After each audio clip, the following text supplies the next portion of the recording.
tinha um youtuber na época que eu era fã e hoje é meu melhor amigo. Chama Crusher Fox, também é da Loud. Uhum. E ele era um dos poucos youtubers que faziam conteúdo pro jogo, né? E a gente sempre assistia. Vamos supor, um lançamento de uma arma nova no jogo. Chegava, ele criava o conteúdo e ele era bom. Uhum. E aí até então eu falava, cara, um dia eu quero ser igual esse cara aí. E aí até que um dia o próprio jogo lançou nosso primeiro campeonato vai rolar com alguns youtubers aí e tal, e os youtubers vão formar o time deles. E aí do nada a gente tinha um grupo de amigos que jogavam bem. Um dos nossos amigos falou, cara, tem um youtuber aqui que chama Crusher, me chamou pra fazer parte do time dele. E ele já tem um time pronto. Aí eu falei, pô, bacana, né? Um amigo meu pelo menos conheceu ele e tal. E na época eu ia fazer um bico, não sei de que, pra trabalhar, pra ganhar R$ 300 num sábado. E era 6 horas da tarde esse bico. Eu já tinha assinado o contratinho certo que eu ia. E deu 5h30 da tarde, esse meu amigo me ligou e falou, mano, o time do Crusher, um cara não vai poder ir, a gente precisa de um cara pra jogar. Nossa. Mano, como que eu falo pra minha mãe, mãe, eu não fui no bico que eu joguei esse jogo? Ela ia me matar. É o filme Matrix, as duas pílulas, Exato, né? É mudar a exato. sua vida ou continuar na vida que você tem. Eu falei, mano, o que eu vou falar com a minha mãe? Eu falei, cara, pode me colocar nesse jogo, eu vou. Caralho. E aí eu entrei no time dele e, tipo, muito nervoso, não tinha aquela intimidade pra falar, cara, eu sou seu fã e era um campeonato. A gente já tinha que chegar mostrando resultado. E eu falei, eu vou jogar uma partida só então e eu saio, você coloca outra pessoa no meu lugar que eu tenho que ir nesse compromisso, eu não posso deixar de ir, né? Teu trampo, ganhar Meu trampo, grana. eu Então. tinha que Mas você fazer tinha que ir em isso. algum lugar jogar a partida ou você podia jogar Eu de onde podia você jogar tava? do celular, mas tipo, se estivesse ruim, eu podia deixar a oportunidade de passar, porque, cara, esse amigo seu que você chamou não é nada demais, tá ligado? Sim. E aí eu falei, não, vou jogar uma partida e depois eu vou, que qualquer coisa eu falo lá que eu dei uma atrasada, coisa do tipo, já que a partida demora em média 20 minutos, eu imaginei, o que é 20 minutos de atraso em relação a jogar com a pessoa que eu acompanho. E aí a gente jogou essa partida e essa partida eu joguei muito bem. Fui muito bem nela, tipo, independente de nervosismo, a gente foi bem. Ao E contrário aí- da outra lá, né? Exato. E aí passou uma semana, 2 semanas, ele foi e me chamou. E aí, mano, quer jogar tal? Foi, a gente começou a jogar e eu comecei a conversar com ele, começar a acompanhar ele mais de perto, sabe? Eu comecei a participar dos vídeos com ele, comecei a participar do canal dele.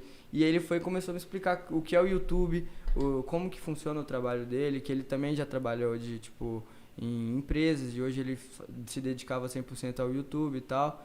E eu Explicou falei, a mano, monetização pra vocês, tipo, exato. mostrar que tem um caminho financeiro exato, mas, dentro tipo, disso. ele não aprofundou, ele só falou, cara, tenta, porque vai ser brabo e você vai gostar. E a gente foi criando uma amizade muito grande mesmo, de tipo, virar a noite jogando e tudo mais.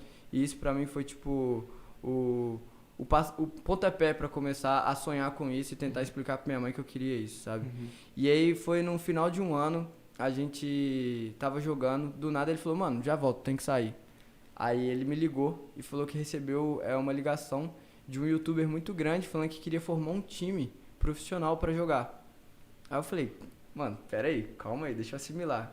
E esse youtuber chamava Bruno Playhard, né, que hoje é um dos donos da Loud, e ele falou que queria formar um time e tudo mais, que queria fazer conteúdo pro YouTube também, porque o jogo tava bem hypado, a galera queria ver como que era, né? E a você, gente tipo, um time? Como assim? Aí eu cheguei pra minha mãe todo feliz, mãe, eu falei que ia vingar o sonho, tal, agora eu vou ser youtuber. E ela botou fé, tal. ela botou fé? Ela falou assim, Vitor, é o seguinte, eu acredito em você, mas você não vai deixar de fazer nenhuma obrigação até eu ver o que tá acontecendo. Minha mãe era sempre pé no chão, sabe? Tipo, ela viu que eu gostava muito mais do jogo em relação à satisfação minha do que querer trabalhar. Claro. Então ela queria ver que, tipo, eu tinha aquele lado que, pô, eu quero fazer acontecer, mas ela sabia que eu também tava naquele lado de, pô, eu amo esse jogo, eu preciso jogar esse jogo. Então, minha mãe, ela sempre me dava dicas e sempre me aconselhou bastante em relação ao do que era certo e o que era sonho. Tipo, não é porque é um sonho que eu só fazendo isso aqui vai acontecer Sim. do nada, entendeu? É colocar o pé no chão do filho, né? Exato. A mãe sempre Então, se minha mãe, preocupa ela muito com a conversava gente. Né? muito bem comigo em Uhum. relação a isso. E aí ele me deu essa notícia aí de que a gente ia formar um possível time em novembro. E eu não parei de jogar, jogando o dia inteiro. Passou dezembro e final de ano, eu não tinha dinheiro pra passar o final de ano com meus amigos e tudo mais, porque eu tinha parado de trabalhar com meu pai. E minha mãe falou, e aí? Você não falou que você ia entrar pro time? Cadê o time? Já passou um mês, cadê? Você só fica jogando. Não era o Começou aquela sonho, pressão. pá, é. Aí começa a pressão da família, né? Não A era seu suadeira, sonho? já Cadê? começa a tremedeira. Aí eu, não, mas calma, vai acontecer. E aí eu chamando ele falou, calma, cara, não é assim que acontece esse projeto. E você botando fé. Botando muita fé, botando muita fé. Mas eu não tinha contato com o Bruno Playhard. A única coisa que ele tinha me falado é que a gente vai entrar em contato com vocês em breve. A gente tá planejando um projeto que é um projeto bem grande, então não é da noite pro dia. A gente volta a falar com vocês. E aí, cara, foi um momento que eu fiquei, tipo, muito pressionado em relação ao que eu falava pra minha mãe e pro meu pai. Porque meu pai, ele falava, pô, você parou de trabalhar comigo, beleza, tá correndo atrás do seu sonho, mas eu não tô vendo ele acontecer. E aí, tipo, só jogando em casa, eles não queriam que fosse assim. Até que de repente eu comecei a falar, quer saber, vou voltar a dar uma trabalhada, vou fazer as minhas coisas pra, tipo, tancar um pouco o clima que tá em casa, né? Porque o clima em casa não tava bem. E aí foi, tipo, viramos um ano e tudo mais. No dia 3 de janeiro eu tava com meus amigos, do nada eu recebi uma ligação dele 8 horas da noite, falando, eu preciso que você entre numa reunião agora do Discord. E aí a gente entrou na reunião do Discord. Agora. Na tremedeira, eu falei, mano, não acredito, não. Eu já tava esquecendo que isso ia acontecer, mano. Mas, tipo, pensando todo dia mesmo. Você tava aceitando que beleza, vamos lá. Aí ele entrou na call e falou o seguinte, que a gente precisava de formar um time, que a gente ia jogar o primeiro campeonato e tudo mais, e que a gente ia fundar a Loud. Que a Loud ia ser um projeto bem grande, que ia mostrar aí o conteúdo do Free Fire e tudo mais. Aí, beleza.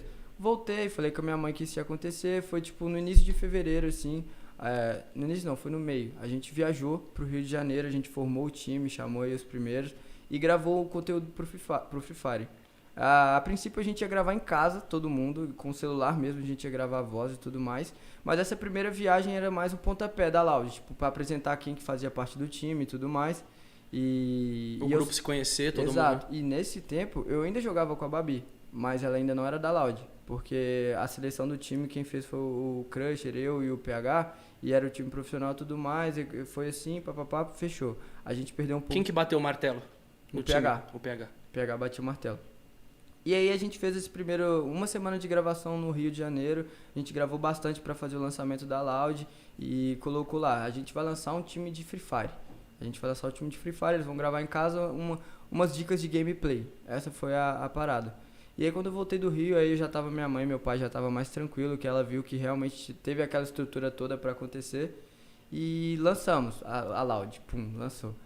Em, tipo, uma semana que a gente fez gravação, a gente adiantou uns videozinhos e tudo mais, estourou de uma forma imensa.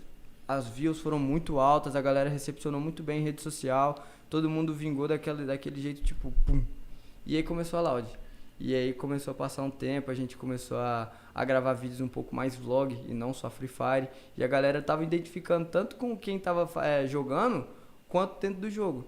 Então começou a dar muito certo e aí a gente começou a crescer, expandir, até que a gente começou a conversar sobre possíveis novas contratações pra vir. E aí a galera falou, mas a gente quer trazer uma garota que saiba jogar e tudo mais. E quem que vocês indicam? Aí e já na hora já indiquei a pessoa que me apresentou o jogo bem, tá ligado? Uhum. Aí foi quando a Babi entrou, depois a Voltan entrou também, aí entrou novos jogadores, outros foram pra gravar só pro YouTube, outros foram só jogar. E hoje a Loud é a Loud, tá ligado?